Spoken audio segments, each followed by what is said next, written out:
Hello everyone शांति पाठशाला को मु आपण मानंकु स्वागत जनाउछि। आजिकार एक नूतन वीडियो रे आमे आलोचना करिबा एक सुंदर विषय वस्तु मिशन शक्ति रचना। जदि एबे पर्यंत आपण चैनल को सब्सक्राइब करि नाहंती तेबे सर्वप्रथमे सब्सक्राइब करिनियंतु एवं बेल आइकन टिकु प्रेस करि दियंतु। चलंतु आरंभ करिबा। महिला माने खोजी थांती निजर एक स्वतंत्र परिचय, किपरि से माने स्वावलंबी हेबे, किपरि आत्मनिर्भरशील हेबे, किपरि रोजगार करिबे एवं निजर परिचय सृष्टि करिबे सेथि प्रति चेष्टित थांती। मिशन शक्ति महिला मानंकु परिचय प्रदान करिछि। वर्तमान समय रे मिशन शक्ति गोटिए स्लोगान नुहे बरं एक आंदोलन रे परिणत होइछि। महिला माने आगरु घरर चारि कांथ मध्यरे बंदी होई रही जाउथिले। सेमानंकु कोनोसी सुविधा सुजोग मिलु नथिला, किंतु 2001 मसीहारे ओडिशार मुख्यमंत्री श्रीजुक्त नवीन पट्टनायक महिला मानंकु स्वावलंबी एवं आत्मनिर्भरशील करिबा पाई आरंभ करिथिले मिशन शक्ति। महिला माने परिवारर एक मुख्य स्तंभ अटंती। जणे महिलार संपृक्ति बिना गोटिए परिवारर गठन होई पारिबो नाही। सेही परि महिला मानंक भागीदारिता, महिलांक उपस्थिति एवं महिलांक मतामत बिना एक समाज किंबा गोटिए राष्ट्रर विकास होई पारिबो नाही। महिला माने जदि सशक्त न हेबे तेबे एक प्रगतिशील राष्ट्र गठन होई पारिबो नाही बोली आमर मान्यवर मुख्यमंत्री उपलब्धि करिछंती एवं आम सरकार बहु महिला भित्तिक योजना एवं महिला सशक्तिकरण योजना उपरे गुरुत्वारोप करिछंती।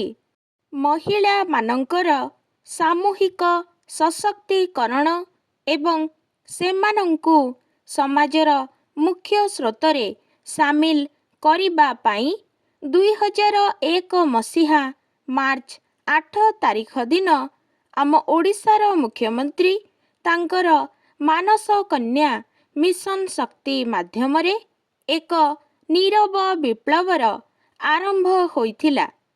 महिला मानंक सामाजिक, अर्थनैतिक एवं राजनैतिक अवस्थारे परिवर्तन करिबा एवं सेमानंकु संगठित करी किपरि भाबे आगकु नेबा एही नीरव विप्लवर अंतस्वर थिला।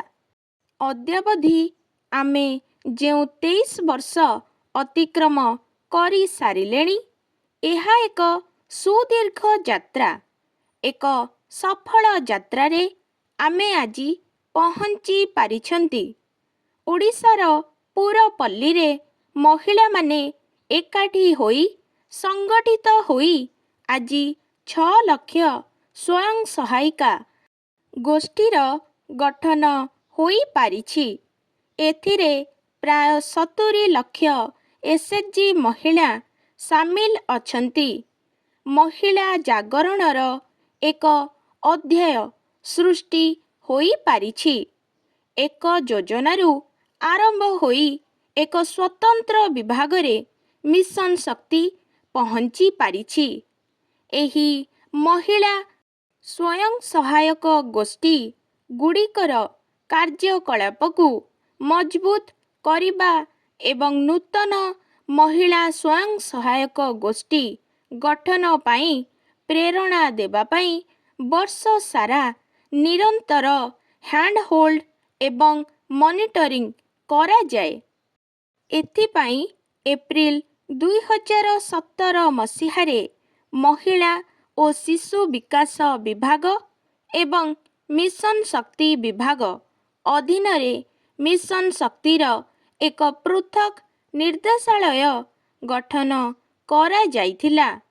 ରାଜ୍ୟରେ ଏସ୍ଏଚ୍ଜି କାର୍ଯ୍ୟକ୍ରମକୁ ଆହୁରି ଆଗକୁ ନେବା ପାଇଁ ଏକ ସ୍ୱତନ୍ତ୍ର ମିଶନ ବିଭାଗ 1 ଜୁନ 2021 ମସିହାରେ ଗଠନ କରାଯାଇଛି। ଓଡ଼ିଶା ହେଉଛି ଭାରତବର୍ଷରେ ପ୍ରଥମ ରାଜ୍ୟ ଯେଉଁଠାରେ ମହିଳା ସଶକ୍ତିକରଣର ସ୍ୱତନ୍ତ୍ର ବିଭାଗ ଗଠନ କରାଯାଇଛି। ମହିଳାମାନଙ୍କର କିପରି ଆର୍ଥିକ ସୁଦୃଢ଼ୀକରଣ ହୋଇପାରିବ ଏବଂ ସେମାନେ କିପରି ଜଣେ ଜଣେ ସଫଳ ଉଦ୍ୟୋଗୀ ହେବାର ସ୍ୱପ୍ନ ସାକାର କରିପାରିବେ ସେହି ଦିଗରେ ପ୍ରୟାସ କରାଯାଉଛି। ସେଥିପାଇଁ ସର୍ବପ୍ରଥମେ ମହିଳାମାନଙ୍କୁ ବିଭିନ୍ନ ବ୍ୟାଙ୍କ ମାଧ୍ୟମରେ ଅଳ୍ପ ସୁଧରେ କିଛି ଲୋନ୍ ପ୍ରଦାନ କରାଯାଉଥିଲା।